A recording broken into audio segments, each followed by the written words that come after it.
Free agency was slowing down and the panic level for Chargers fans was going up, but then Joe Ortiz and the Chargers made a big time move improving the interior of the offensive line by signing guard Mekhi Becton.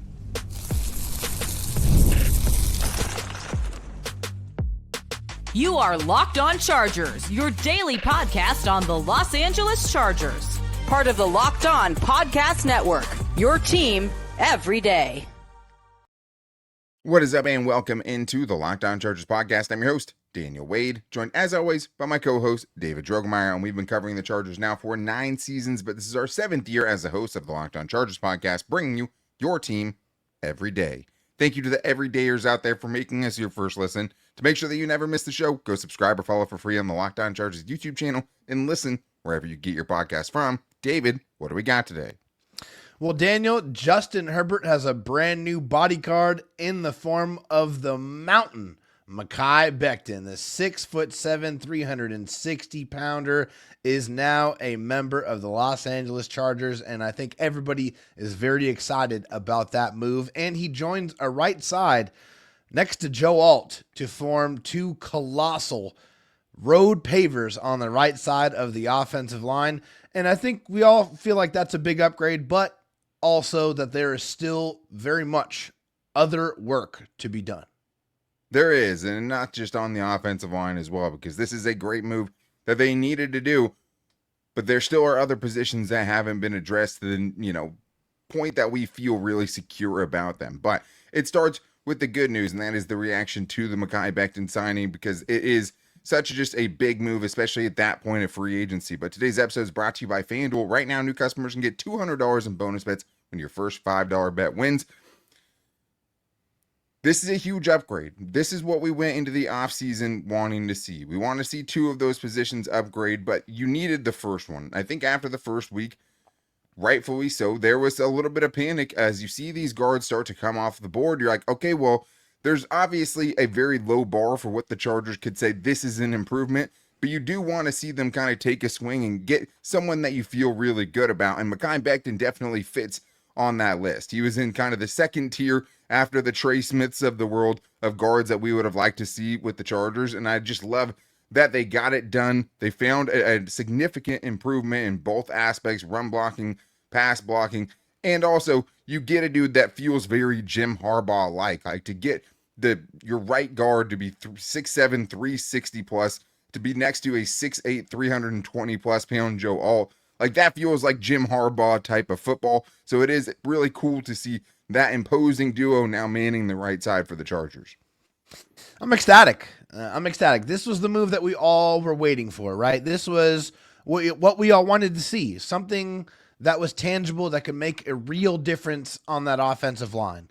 We knew after that playoff game, after, what was exploited, not even just against Houston, but against most of the better teams that were on the Chargers schedule, really terrorizing the interior of the offensive line. And so you knew that was one of the big things, that one of those big boxes that had to get checked.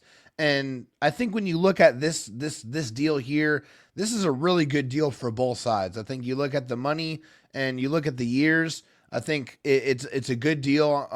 And also it allows Mekhi Becton to go back to free agency potentially at 27 years old, still very, very much in the prime of his career. Yeah, that part does make a lot of sense from his aspect of it. Obviously, when you get signed at the end of the first week of free agency and you sign the deal that you did, there is obvious concerns that we'll get to, and maybe reasons that he didn't get the giant payday that we saw kind of the other guards that are in the same tier as him get from, their deals. And that is part of it as well. But I just think that to have, Najee Harris, someone like him, to get signed and be like, yeah, but you have to do more than that. And now thinking about him and the physicality that he brings to the table, running behind, right, Mekhi Becton and Joe Alt and Will Dissly, it's like, okay, you could have something there. You could find a staple to your offense there and kind of get that physicality and blowing guys off of the line of scrimmage, which is something that Mekhi Becton brings to the table. But it is just, in general, a big upgrade over what you had before, which is what you wanted. Obviously, there are other parts of it that he has to be on the field and he has to be able to, continue his progression as a guard, now going into his second season doing it. But even if you got exactly what you got from him last year, it would be great. I mean, he was the 16th graded guard on Pro Football Focus out of 68 guards with at least 400 snaps last year. Trey Pipkins, 53 out of 68. 14 in run blocking. Pipkins, 34 out of 68. He allowed 25 pressures and 3 sacks. Trey Pipkins allowed 29 pressures and 6 sacks. So, I mean, just across the board, you needed an upgrade. You needed something to be like, hey, this is something you can count on going into next season as being a legitimate upgrade for you and also be taking a big swing to do it. He kind of checks those boxes as well.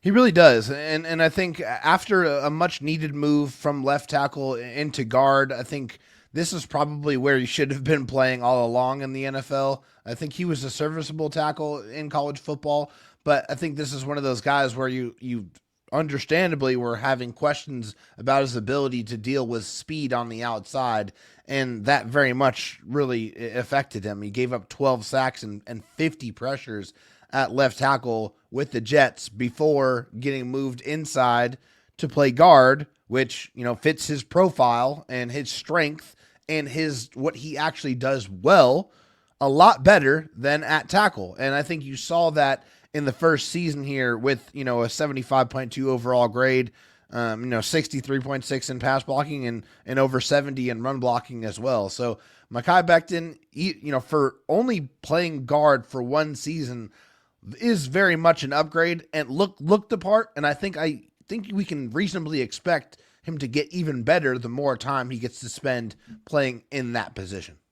Yeah, I think for someone who's about to turn 26, and now having a full season and over 1,000 snaps at that position under his belt, you would think, okay, with another offseason to kind of continue to train that, continue to kind of build those new muscle memories that you have to, especially when you're switching positions and switching sides the way that he did. But I'd say the other part of it too is just kind of how he started the season wasn't exactly how he ended the season. He gave up 3 sacks in his first 4 games.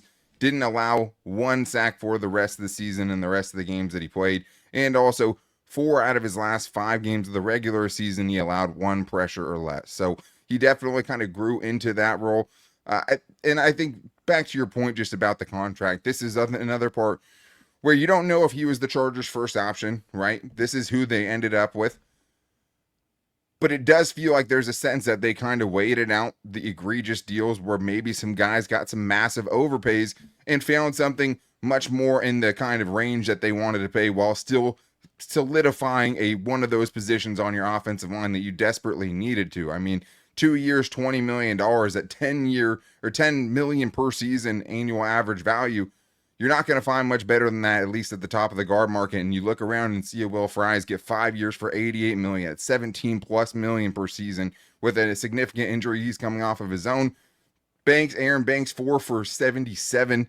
Patrick McCarry, 3 years, 37.5 million. Trey Smith's going to make 23 million this year. So I do think that this was the other part of it is, hey, it doesn't feel like a 4-year deal, maybe like one that we've seen from Telesco in years past that could come back to bite you. This is something that could work for both sides. You probably can get out of it in one season if it is a total disaster, but if it's not, and you get that second season and he's playing at a high level for $10 million, now you have a bargain on your hands. I agree completely.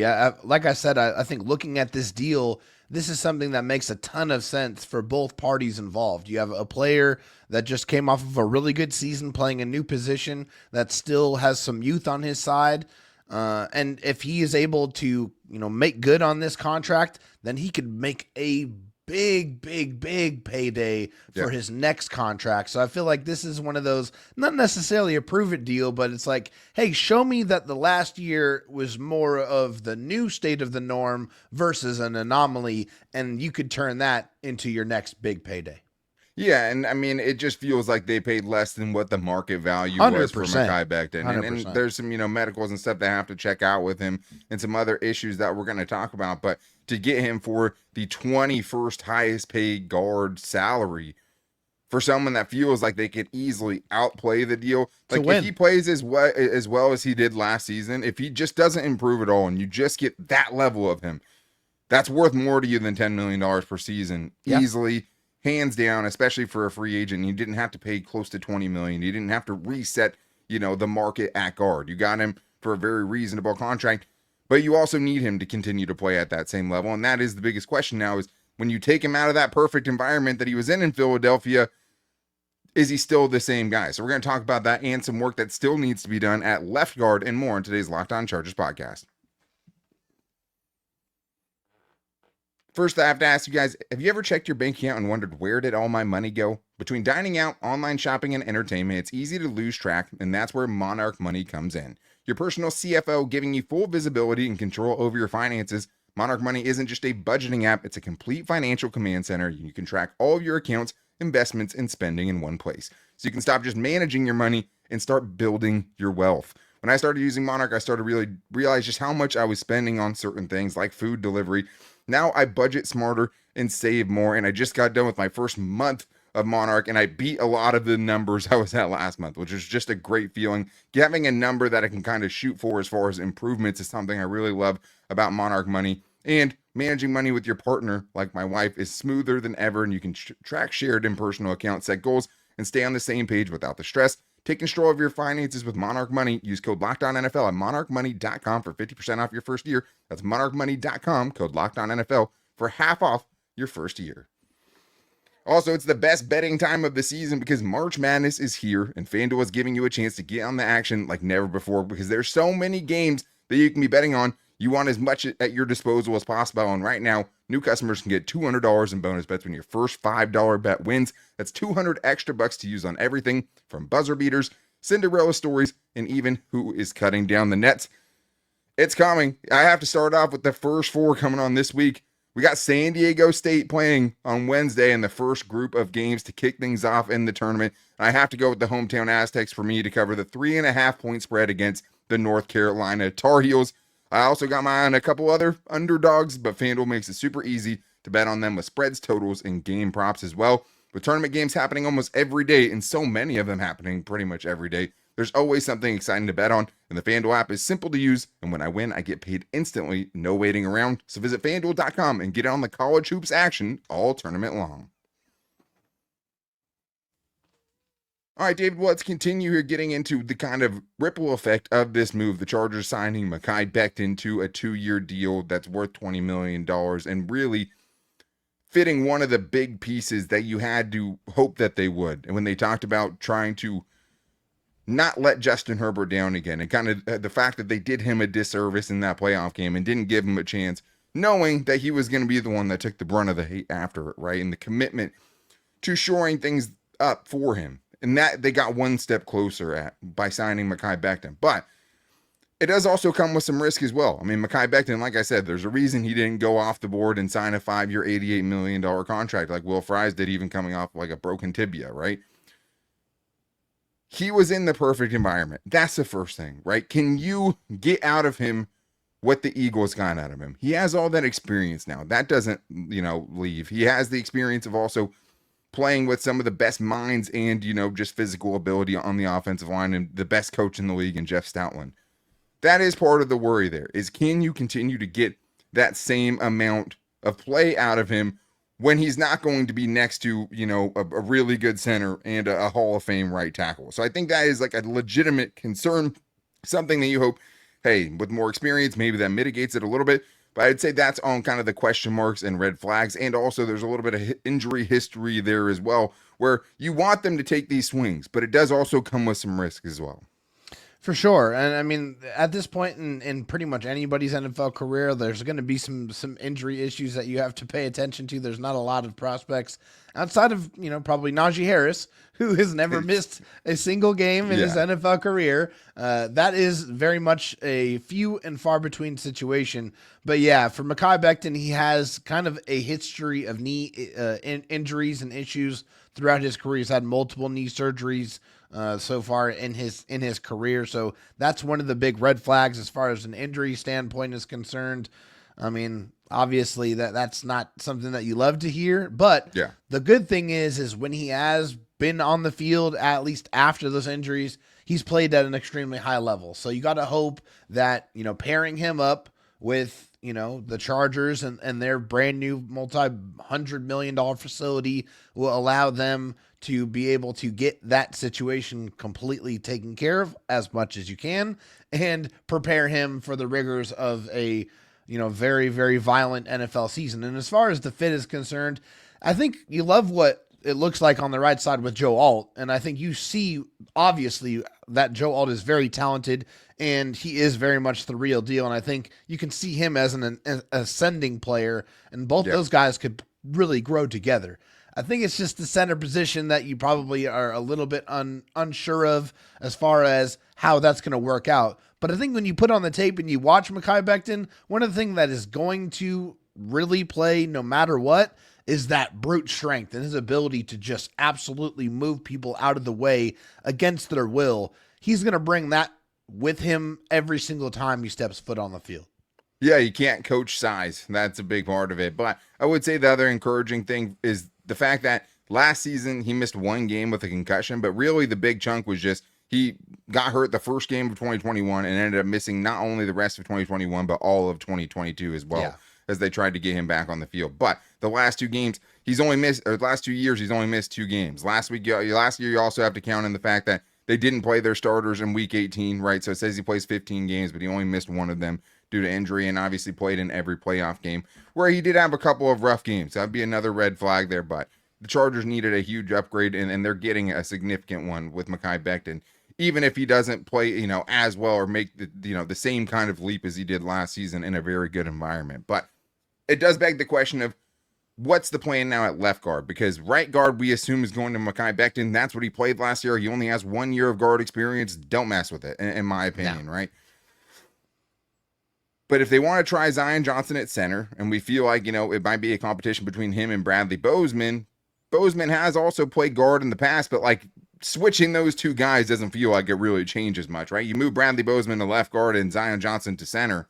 Unless that was just their long lost calling, I don't know if you can really bank on that by any means. So I'd say right now this is a huge improvement, but there is still also a chance that you might feel like you have to take an interior offensive lineman with the 22nd overall pick. So I don't love that. I don't know if they're necessarily as pigeonholed as they were before when they needed 2 guard upgrades, but I would say that, hey, there is still kind of a big vacancy sign that's hanging over the left guard position that still hasn't been addressed yet, with still more time. As we saw, you got to be a little patient. Yes, we all have to be more patient. And there's upgrades still available. That's the other part of it too. Yeah, right? There is. I mean, there's a Tevin Jenkins out there that still is unsigned, and I think a lot of people, a lot of Charger fans have circled that name as, hey, let's Brandon go ahead and Scherf, plug him in. And, Will Hernandez. Yep, multiple Will Hernandez, guys. Another big name that I know a lot of people are very excited about. That looks like it could make some sense. But yeah, I don't think they know what's going on at the left guard position right now. I think there's some uncertainty. I think that you can't run it back with Zion Johnson there. That's why they kind of want to experiment with him. I think they understand that Bradley Bozeman could be a serviceable guard. I don't think it's something that, would be such an incredible upgrade there. Yeah. But then it's how confident are you that Zion Johnson can handle the center position, and for it to be such a marked upgrade over what he has provided at multiple guard spots so far in his NFL career. So I think that's something that, it's would be nice for them to add another guard in free agency to make you feel better about that going into the draft. But as of right now, I feel like not sure that they know who their guard is going to be going into the draft here. And how high do you have to take a guard where you feel like they can come in and start for you day one and be a legitimate upgrade while you have 2 kind of unknown and known quantities battling it out at center, and neither one you can feel great about at this point. But I think the other kind of ripple effect of this is, what does it mean for Trey Pipkins? Because he is still on the roster. He was one of the biggest obvious cut candidates for this team. His struggles were amplified by injuries and playing in a brand new position last year, but it wasn't good enough, right? It also, when the whole group looks bad, it's hard to kind of parse who bears the most blame. But he still could get cut. He would save $6.75 million with only $2.5 million in dead cap. I don't think that's totally off the table at this point. But what seems more likely at this point is just keeping him as a potential swing tackle, totally versatile, a guy that has played 3 of the 5 offensive line positions at the NFL level at this point. And you could definitely at least project him, to be able to go in at left guard if you needed him to, since he's already played on the left side. Now he's already played guard. So that's kind of where I stand right now on Trey Pipkins. Maybe they want to do that, but he still would be barely paid less than Mekhi Becton to be a backup. Yeah, I think with Trey Pipkins, that's going to be one of those things where I agree with you. I think he is going to be the swing tackle at this point in time. I think you tried him out at guard. I just don't know if that's the position that's really meant for him at this point. I feel like he had a good contract that, he earned. Not on a full-time basis, right tackle, at least at the very least. But, it just doesn't feel like, he's fit to be a full-time guard starting for you. And I know that you just can't have that going into next season. Yeah, it just doesn't, it doesn't instill confidence in anyone. I mean, that is a lot to play for, a guy who's a backup, even with that kind of versatility. Paying him almost, just under $10 million it's a lot to pay for a backup. But if you don't have any better options right now as far as depth, and you have a guy that could realistically step into all those positions, I definitely think that's something they're considering right now. But we still have more to get into, because I do want to kind of recap what's gone on in week 1 of free agency, including kind of the biggest question that's left to be answered. Is the Chargers really not moving the needle as far as bringing in a new weapon for Justin Herbert? Because that was almost as much to blame as the interior offensive line was in that playoff blowout. So we're getting into that and much more in today's Locked On Chargers podcast. The NCAA tournament is here, and so is the bracket breakdown. Locked On Podcast Network and Amazon Fire TV channels are teaming up to deliver NCAA tournament coverage like never before. Watch studio shows featuring former players and Locked On's local experts as they guide you through every upset, buzzer beater, and bracket matchup. Stream it all for free on Amazon Fire TV channel. Search Bracket Breakdown to see it all for free. It's your team every day.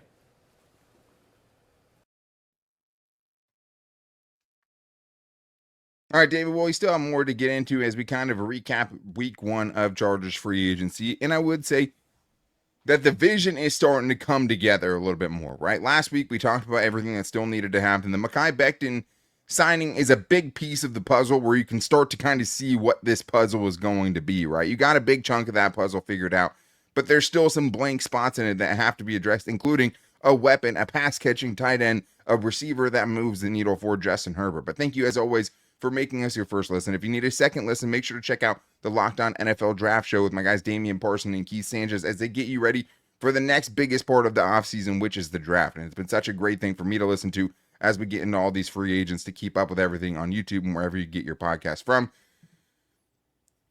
We talked about the one big thing they did do, and we'll talk about the rest of what they've done, because I think it's like 17 moves that they've made. They've been active, and they had to, with 26 unrestricted free agents. Yeah. But if there's one place that we all know now, hey, you got to wait and see how it plays out. And we said that to an extent last week, even if we were saying, hey, I understand the frustration of fans saying, hey, when are these things going to be addressed? And they answered a big one. What they still haven't moved the needle on is a weapon for Justin Herbert. I like the Mike Williams move as a complimentary move, not a needle moving move, but something that I think could absolutely kind of outplay what the contract he was given. And that being said, there's no big legitimate upgrade for you at wide receiver that's clear and obvious. And there's also not a clear and obvious upgrade at the pass catching tight end position, which I think now feels like one of the bigger holes on this roster when you're talking about what ended your season last year, which is Will Dissly, 2 giant drops, 1 turning into a pick 6, where we saw his shortcomings as a receiving option, and we know that he's mostly a blocker. Yeah. But you let Stone Smart go. You didn't tender him. He goes and signs with the Jets. And that feels like one of the big pieces still that remains to be seen. Yeah, it remains to be answered for sure. And I think that the Chargers knew that, that at least Stone Smart wasn't going to be a part of those plans. And it wasn't going to be Hayden Hurst. Obviously, that was a big letdown for his first season and only season with the Chargers.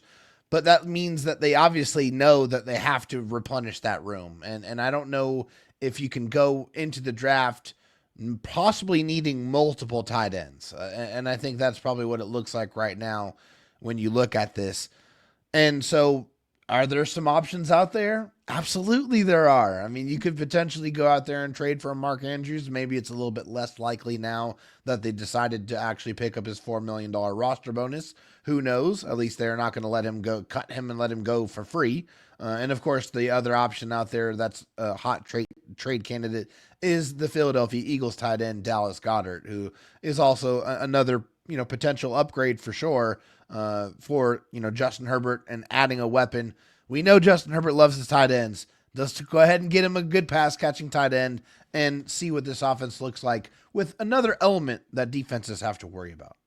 And I think one part of what you said there is very important, which is just at this point, really your upgrades as a pass catching tight end or to get one is through the trade market and not really through free agency anymore. The realistic options that you had there either went back to their same team, right, or went elsewhere. The Chargers didn't end up with one in really what was a very, very thin, shallow group of upgrades for you.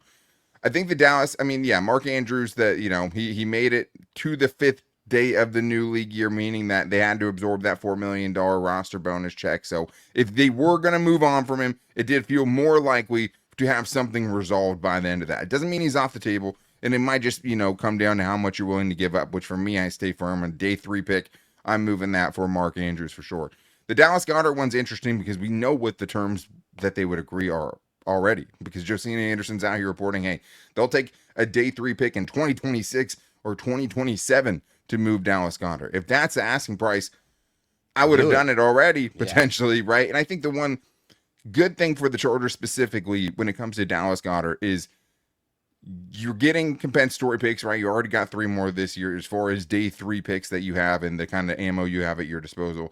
The other part of it is you have Will Dissly, who, as we saw last year, can't be your main option all of the time, or shouldn't be at least as far as a pass catcher, but really, I think surprised me a lot with his ability to catch passes. He can hold it down as your tight end 1 for a period, right? If Dallas Goedert comes and he misses 2 or 3 games, you're still feeling good about Will Dissly and his ability to man that, on a short-term basis. So I think that kind of at least alleviates some of the risk of trading for a Dallas Goedert, a guy who's missed, 4+ games, 3 seasons in a row, because, he came back in the playoffs and was their best receiving option in the playoffs.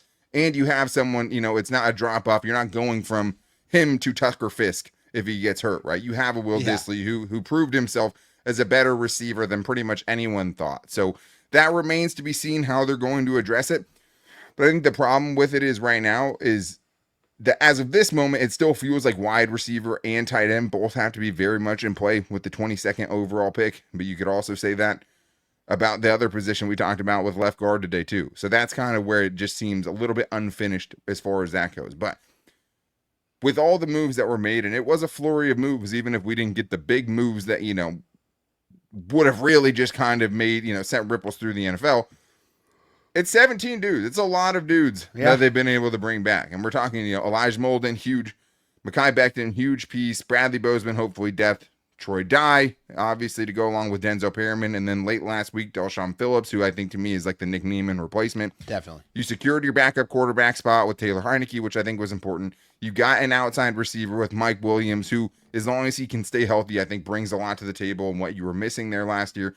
You really supplanted the cornerback room with a couple of high upside players, right? I think that you could say that about both of those guys, and you took 2 chances on that with Benjamin St. Juste and also Dante Jackson. You got your workhorse with, Najee Harris. You improved. I don't know if, I wouldn't say improved the interior defensive line, but you at least filled in some spots after losing Poona Ford and Morgan Fox. You bring in a Deshaun Hand. You bring in a Naquan.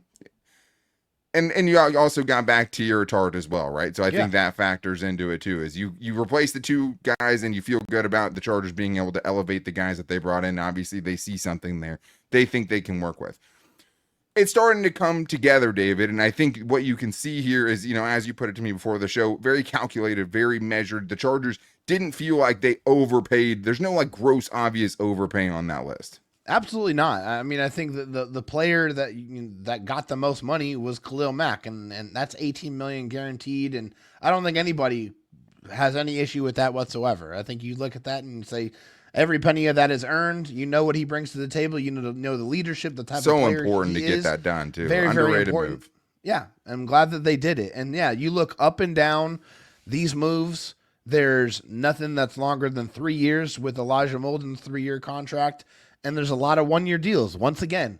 So that comp pick kind of factory, it continues to roll. And so there's options here for, hey, if these guys play well and they look like they really fit and, they overplay their contracts, then they could get another contract with the Chargers, or that can turn into another comp pick. And we all know how important that is for Joe Ortiz. But yes, very measured, very calculated, very prudent with the money that they have to spend.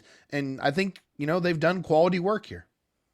Yeah, and also, right, a bunch of very heavily incentive-laden deals was a big part of their strategy. And you're right. I mean, almost every one of these guys feels like they could outplay their contract with the Chargers. I mean, Bradley Bozeman, obviously, the money given to him was a little bit interesting just as far as the amount goes, because it's not just clearly backup money. He signed for more than most backup centers are signed for sure. Yeah. But you don't look at this and say this is going to kill the Chargers in 2 years, right? No. Like, that's the big thing. And you could tell by them kind of not being active in the big names in this market that they weren't huge fans of this free agency class. So what they wanted to do is we're not going to do anything that's going to jeopardize our future. I think the one kind of downside is of, all the 1 year deals is they can leave to get you compensatory picks. But this year, what's probably going to happen is all of the signings that you had to do to fill in the 26 unrestricted free agents you have is really going to chip away at what you would get for a Josh Palmer or a Poona Ford, right, or a potential Asante Samuel Jr. Even if they're smaller deals, it's all kind of cumulative in the way that you might not get 3 more picks next year, even if it's 3 bigger deals, which is how the formula works. But I think you see the depth and the importance of depth, and Joe Ortiz signing all of these kind of mid-level to low-level contracts, whereas Tom Telesco in the past might blow that wad on 3 different free agents, right? Yeah. And instead of 3 different free agents, the Chargers get 17 And free depth agents. was always a problem under Tom Telesco. Depth was always a problem, and we know they want to be a draft team. So I think you're seeing that reflected, and they still give themselves the flexibility to where if there is another bigger move on the horizon, they do have to, shell out someone, to someone to get a trade done. They have the ability to absorb that trade number, whereas there's a lot of teams who are already kind of past the point of that, where, there's certain guys that just aren't going to be on the table because of the commitments they already have. The Chargers have put themselves in a very flexible spot. Yeah, there was some panic last week for sure. You want to hold this team to a higher standard now with this new regime, and I don't think there's anything wrong with that, as long as it's within reason and you're not trying to send Justin Herbert to the Vikings to, for his health. But I do think that you're starting to see the vision come together for this free agency class. And as the pieces are coming together, I think it looks a lot better, together than each move does individually. When you look at it as a whole, especially with kind of the Mekhi Becton being the big piece in the middle, okay, you have something to work with here. This isn't going to be a noticeably worse team. This is the team who's kept most parts of their, both sides of the ball, even losing big impact players, afloat with a full 10-pick draft coming up and the chance to add more impact players there. So I still think there's more work to be done. But as we learned, you got to be patient and let this new regime kind of play things out and see where it ends up. But doesn't mean we still can't overreact to things. And tomorrow is Buy or Sell Tuesday, getting into the biggest Charger storylines and overreactions. It'll be interesting to see where we go with this one. Now that there has been a big signing done, to hit us up for that, hit us up at Locked On LAC on Twitter, where we'll put a post out. You can put your buy or sell in the YouTube comments, or calling it into the voicemail line at 323-524-7924. You can also find it where you find the show every day on Instagram at Locked On Chargers and our Locked On Chargers Facebook page. You can hit us up either of those places as well. But to make sure you don't miss the show, go subscribe or follow for free on the Locked On Chargers YouTube channel and listen wherever you get your podcast from. Big move, more work to be done, but I think the excitement level is definitely at least starting to trend in the right direction now. But make sure you guys are back here tomorrow for Buy or Sell. Until then, take it easy and go Bolts.